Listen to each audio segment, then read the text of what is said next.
Goosebumps, gentlemen, goosebumps. Unbeaten in their last 15 games. Here's how Peru starts today.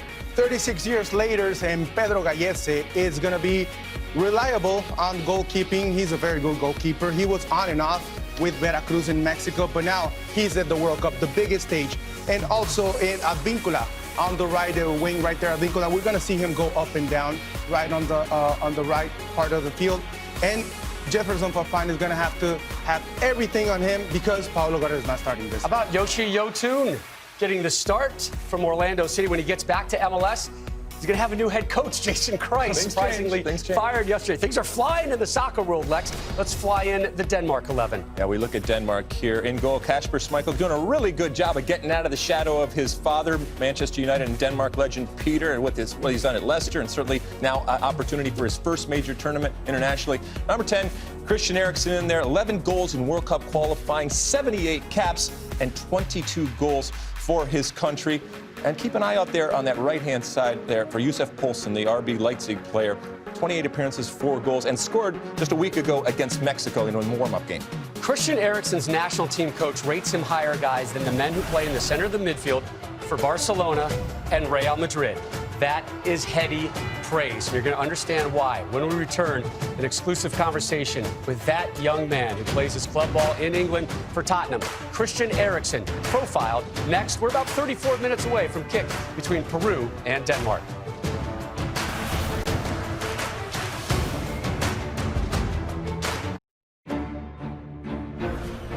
FIFA World Cup today on FS1 is presented by Volkswagen. Denmark yet to concede a goal in 4 matches this calendar year. That man, Kasper Schmeichel, in net for the Danes today. A position his dad, Peter, held down for so many years. Denmark's best World Cup performance was their Michael Laudrup-inspired quarterfinal finish in France '98.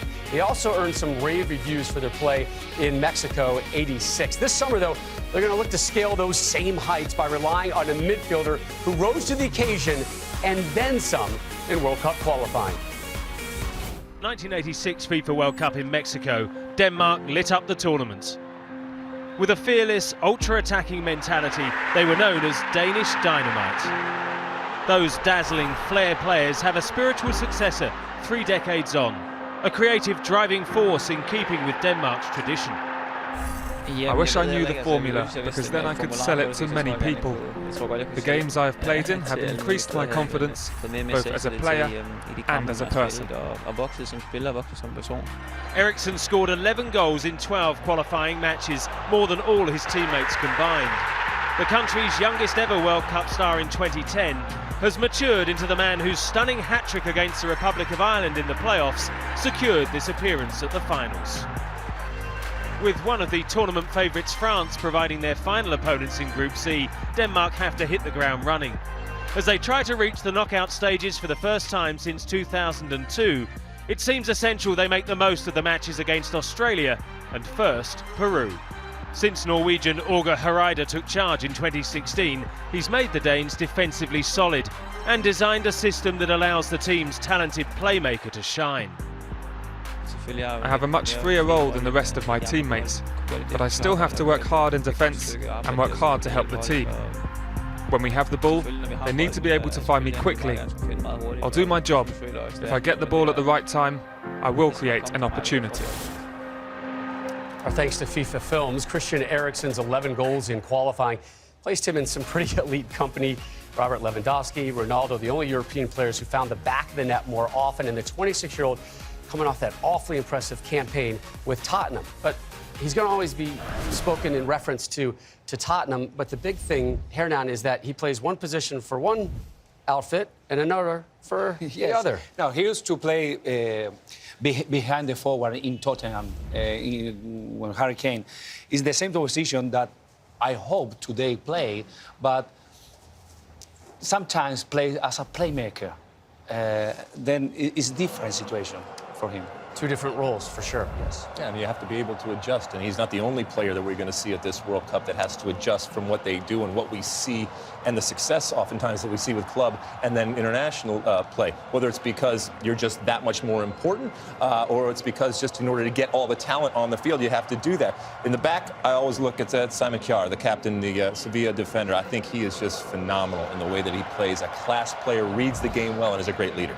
And we're also going to be looking at Kasper Schmeichel. His father, Peter, he got a clean sheet back in 1998 at the World Cup opener against Saudi Arabia. And he's going to be wanting to do the same thing here in this World Cup against Peru, definitely. I want to go back to Christian Eriksen real quick. Yeah, of course. On behalf of all of us, congratulations to him. The birth of his first child about 2 weeks ago. He's happy to be here, getting some uninterrupted bonus sleep, I'm sure. And Lex, you think he's a guy that could be one of those sleeper stars as well this tournament in Eriksen? And we'll take a look at the rest of the Danes getting loose. Yeah, it's not all Eriksen, but you need Eriksen to step up. We're looking at Poulsen, obviously, as one of those players. And sometimes when all the attention and focus is on one player, it opens it up for others, including a guy like Poulsen. Speaking of all the attention and all the focus on one player, if we shift to the Peru camp, that one player, the last couple months, has been none other than Paulo Guerrero. And we looked at the starting lineups already for Guerrero, and he is starting this one on the bench. It's really been a remarkable back and forth saga regarding his World Cup status, and more on that. We welcome in our Grant Wall. Hi, Grant. Hey, Rob. Thanks for that. Peru was already one of the best stories of World Cup 2018 after qualifying for the first time since 1982. But in recent months, there has been a telenovela involving their captain, Paulo Guerrero, that had the most dramatic of endings. Imagine what it feels like to be Paulo Guerrero. Your country, Peru, has qualified for the World Cup for the first time in 36 years. A wave of pride has engulfed your people, who mark the occasion with a national holiday. You're Peru's captain, its most lethal goal scorer. A merciless finisher who loves pounding the ball into the net. Your fans chant your name as though you were a modern-day Incan deity. But now, with just a few months to go, the authorities are saying you can't play in the World Cup, that you failed a drug test. It doesn't matter that you say it came from drinking the tea of coca leaves. A one-year FIFA suspension is at first cut in half. You can play in Russia. But then, on the day in May when you take the team picture, the ban is restored again. Peruvians march in the streets. The president of your nation demands justice. The captains of Peru's group foes, France, Denmark, and Australia, joined together in an unprecedented call for your reinstatement. Finally, on May 31st, against all odds, the Swiss court of last resort comes through. You, Paulo Guerrero, Peru's captain, Peru's superstar, can play in the World Cup. Now you won't go to your grave wondering what might have been. Imagine what it feels like to be Paulo Guerrero. As our friend Hernan Crespo can tell us, South American World Cup qualifying is the longest, most brutal qualifying tournament in the world for the World Cup. Peru will feel good about their chances to advance here if they have their entire team. They got out of that tournament ahead of teams like Chile. Even though Paulo Guerrero is not starting today, they will need him in this group. Celebrations in Lima, Grant, when it was announced that he was going to be able to represent the team, put on that fantastic jersey, the white with the red sash. But I wonder what the reaction in Lima is going to be, Alexi Lawless, when they find out he's not starting today. Well, Ricardo Gareca, I mean, one of the great things about this Peru team is its ability to change and its ability to adapt to different teams and a different opposition. Well, they just adapted again because he's not going to be starting after everything that we've heard. He has scored in warm-up games. Is he not fit? Is he hurt?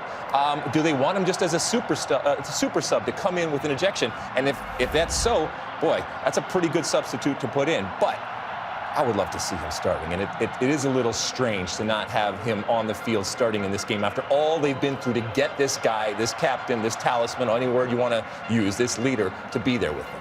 I mean, you understand maybe why you wouldn't put I want to know why they're not going with him, because you can understand the fact that Egypt did not put Mo Salah in the game because he was a little bit hurt with his shoulder injury. But what happened with Paulo Guerrero? What happened with him that he's not going to be in the field? But you never know. Remember, it's important to remember that he stopped 5 months. And the last 2 matches he played, it's not easy to keep going and be fit. Maybe he suffered these two matches, and he stopped this 5 months. You go to June 3rd, he had 2 goals versus Saudi Arabia. Again, no offense to Saudi Arabia, but it's Saudi Arabia who Russia ran through on the opening day. Then there was that 0-0 result with Sweden. So the big news coming out of the Peru camp, Guerrero starting this one on the bench. Both Peru and Denmark right now looking up to France. Earlier today, France getting a very narrow win over Australia. Plenty of big stars coming your way tomorrow. It's kind of a theme here at the World Cup. It's what we do. One of those stars, there he is. Really excited to see Neymar and Brazil. They're in a top 10 showdown with Switzerland. Germany, they open up defense of their crown against Mexico right here in Moscow. And for more on that one, let's check in with our Mexico insider, Rodolfo Landeros. And Rodolfo, they are expecting a huge crowd here. Moises, you know how El Tri travels, right? Yeah, definitely. I want to see them. I want to see them play against Germany. There's a lot of expectation from the fans and from everybody to see what they're going to do against Germany this next game tomorrow. Germans and the Mexicans, they've been snapping up tickets at an awfully impressive rate so far for this tournament. But look who's at number 2. We saw a couple of them outside of our studio today. A couple American fans here.